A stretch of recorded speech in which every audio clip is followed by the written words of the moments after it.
BJP senior నాయకుడు నల్లు ఇంద్రసేనారెడ్డి త్రిపుర రాష్ట్రానికి గవర్నర్గా నియామకం జరగటం అనేది ఎవరు ఊహించని అది ఒక నిర్ణయం.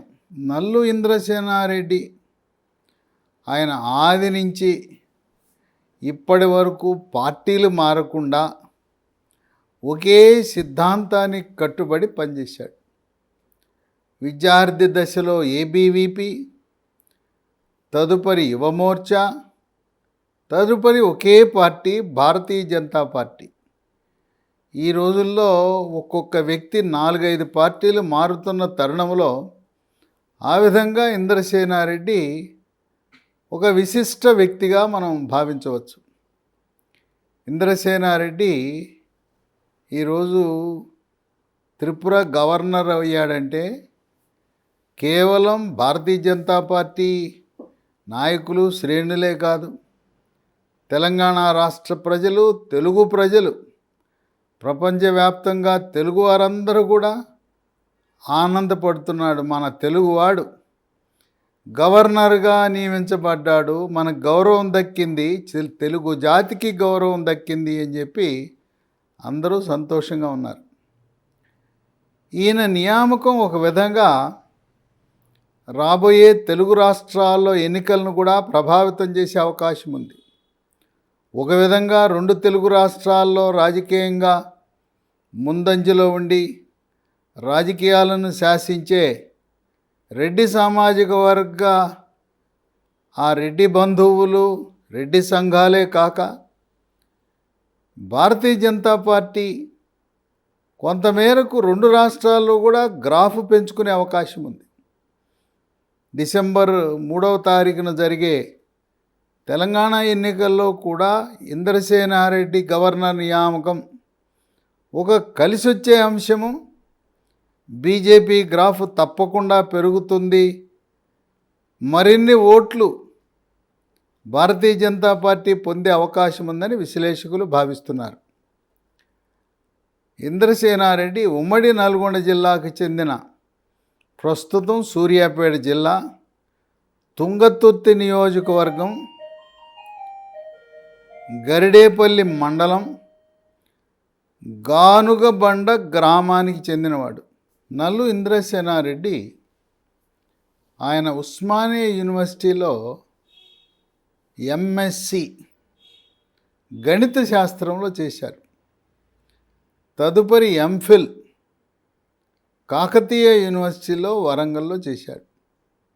2 యూనివర్సిటీల్లో కూడా ఇంద్రసేనారెడ్డి ఏబీవీపీ నాయకుడిగా ఎదిగాడు. ఏబీవీపీకి రాష్ట్ర ప్రధాన కార్యదర్శిగా కూడా పనిచేయటం జరిగింది. ఏబీవీపీలో ఉన్నప్పుడు ఉస్మానియా యూనివర్సిటీలో 1972-73 ఆ ప్రాంతంలో జార్జి రెడ్డి హత్య సందర్భంగా రాడికల్స్ ఇంద్రసేనారెడ్డిపై దాడి చేసి ఈయన్ని పొట్టలో పొడవటం కూడా జరిగింది, హత్యాయత్నం కూడా జరిగింది. అదృష్టవశాత్తు యూనివర్సిటీ దశలోనే ఆ కత్తిపోట్లను ఎదుర్కొని ఒక రకంగా పునర్జన్మని భావించాలి. 1973లో ఒకసారి హత్యాయత్నం జరిగితే 1990లో కూడా మరొకసారి ఆయన మలక్పేటలో ఉన్నప్పుడు, అప్పటికే ఆయన 2 సార్లు శాసనసభ్యుడిగా పనిచేసినా కూడా ఆయనపై కొంతమంది సంఘ విద్రోహ శక్తులు దాడి చేసి హత్యాయత్నం చేశారు. అంటే 2 సార్లు దేవుడు చల్లగా కాపాడి ఆయనకు పునర్జన్మని ప్రసాదించాడు. అంటే రాజకీయాలను ఆయన ఒక ఛాలెంజ్గా తీసుకున్నాడు. తన సిద్ధాంతాన్ని ముందుకు తీసుకువెళ్ళటంలో ఆర్ఎస్ఎస్ సిద్ధాంతాన్ని, భారతీయ జనతా పార్టీ సిద్ధాంతాన్ని పుణికిపుచ్చుకొని తుది శ్వాస వరకు ఆ సిద్ధాంతానికే కట్టుబడి ఉంటానని నిర్ణయం తీసుకున్న మహోన్నత వ్యక్తి. ఇంద్రసేనారెడ్డి 1983లో మలక్పేట్ నియోజకవర్గంలో పోటీ చేసి అప్పటి హోంమంత్రి ఉమ్మడి రాష్ట్ర హోంమంత్రి ప్రభాకర్ రెడ్డిని ఓడించాడు. 1985లో మలక్పేట నుంచి అదే నియోజకవర్గం నుంచి పోటీ చేసి అప్పుడు 2 నెలల పాటు ముఖ్యమంత్రిగా పనిచేసిన నాదెళ్ల భాస్కరరావును ఓడించాడు. మళ్ళీ మూడవసారి 1999లో కూడా ఎమ్మెల్యేగా 3 సార్లు ఎమ్మెల్యేగా పనిచేయటం జరిగింది. 1999లో శాసనసభ ఫ్లోర్ లీడర్గా, బీజేపీ పార్టీ సభానాయకుడుగా కూడా ప్రవర్తించడం జరిగింది. 2003 నుంచి 2007 వరకు భారతీయ జనతా పార్టీ ఉమ్మడి రాష్ట్ర అధ్యక్షుడిగా పనిచేశాడు. ఈయన ఉమ్మడి రాష్ట్ర అధ్యక్షుడిగా ఉన్నప్పుడు 2005లో అప్పుడు జాతీయ బీజేపీ అధ్యక్షుడు రాజ్నాథ్ సింగ్ను ఒప్పించి తెలంగాణ రాష్ట్ర ఏర్పాటుకి తీర్మానం చేసి బహిరంగంగా భారతీయ జనతా పార్టీ 2005 సంవత్సరంలో తెలంగాణ రాష్ట్ర ఏర్పాటుకు కట్టుబడి ఉన్నది అని బహిరంగ ప్రకటన కూడా చేయించడం జరిగింది. దానికి ఇంద్రసేనారెడ్డి కృషి చేయడం జరిగింది. అంతకుముందు ఈయన విద్యార్థి దశ అయిన తర్వాత యువకుడుగా ఉన్నప్పుడు బీజేవైఎం, భారతీయ జనతా పార్టీ యువమోర్చా బీజేవైఎంలో రాష్ట్ర అధ్యక్షుడిగా పనిచేశాడు. జాతీయ కార్యదర్శిగా కూడా పనిచేశాడు. భారతీయ జనతా పార్టీలో వివిధ హోదాల్లో పనిచేసిన తర్వాత అధ్యక్షుడిగా చేసి 2014లో ఆయన జాతీయ కార్యదర్శిగా కూడా బీజేపీలో సేవలు అందించారు. 2020లో ఆయన్ని జాతీయ బీజేపీ కమిటీకి ప్రత్యేక ఆహ్వానితుడిగా నియమించారు.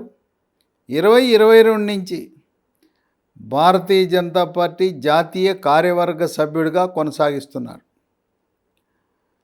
కిషన్ రెడ్డి రాష్ట్ర అధ్యక్షుడు బాధ్యతలు చేపట్టినప్పటి నుంచి రాష్ట్ర కార్యాలయంలో సమన్వయం అంతా కూడా నల్లు ఇంద్రసేనారెడ్డి నిర్వర్తిస్తున్నాడు. భారతీయ జనతా పార్టీకి ఒక ఆనవాయితీ ఉంది. రాష్ట్ర అధ్యక్షులుగా సేవలు అందించిన వారిని అందరినీ గౌరవించుకుంటారు. ఆ గౌరవము వాళ్ళని గవర్నర్లు చేస్తుంది. గతంలో అధ్యక్షులుగా చేసిన, ఉమ్మడి రాష్ట్రానికి అధ్యక్షుడిగా చేసిన వి రామారావుని గవర్నర్ చేశారు. ఆయన తరువాత రాష్ట్ర అధ్యక్షుడిగా ఉమ్మడి రాష్ట్రానికి పనిచేసిన విద్యాసాగర్ రావుని మహారాష్ట్ర గవర్నర్గా నియమించారు. అలాగే బండారు దత్తాత్రేయ కూడా ఉమ్మడి రాష్ట్రానికి అధ్యక్షుడిగా చేశాడు. ప్రస్తుతం హర్యానా గవర్నర్గా ఉన్నారు. ఆంధ్రప్రదేశ్ రాష్ట్ర విభజన తరువాత ఆంధ్రప్రదేశ్ రాష్ట్ర బీజేపీ అధ్యక్షుడిగా పనిచేసిన కంభంపాటి హరిబాబుని ప్రస్తుతం మిజోరం గవర్నర్గా నియమించారు.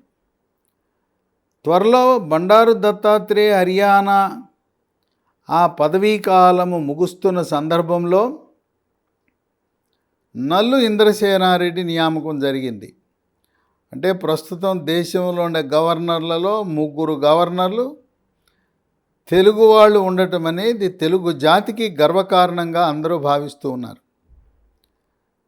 ఈ రోజున నల్లు ఇంద్రసేనారెడ్డి ఆయన ఒక చిన్న కుగ్రామంలో పెట్టి అక్కడి నుంచి అంచెలంచెలుగా ఎదుగుతూ ఒకే సిద్ధాంతము, ఒకే నినాదము, ఒకే విధానము, ఒకే జెండా, ఆ విధంగా ఈరోజు గవర్నర్గా నియమించబడటం అనేది తెలుగు ప్రజలు, ముఖ్యంగా తెలంగాణ ప్రజలు ఎంతో సంతోషిస్తున్నారు, అభినందిస్తున్నారు. వాళ్ళందరూ కూడా మన తెలంగాణ రాష్ట్రానికి భారతీయ జనతా పార్టీ జాతీయ నాయకత్వం ఇస్తున్న గౌరవం అని భావిస్తూ నల్లు ఇంద్రసేనారెడ్డి గవర్నర్గానే కాక మరిన్ని రాజ్యాంగబద్ధ పదవులను అలంకరించి దేశ సేవకు అంకితం కావాలని కోరుకుంటున్నారు. అయితే ఎన్నికలు జరుగుతున్న తరుణంలో త్రిపుర గవర్నర్గా నియామకం అనే ప్రకటన తప్పకుండా భారతీయ జనతా పార్టీ యొక్క గెలుపు అవకాశాలను మెరుగుపరుస్తున్నాయని విశ్లేషకులు భావిస్తున్నారు.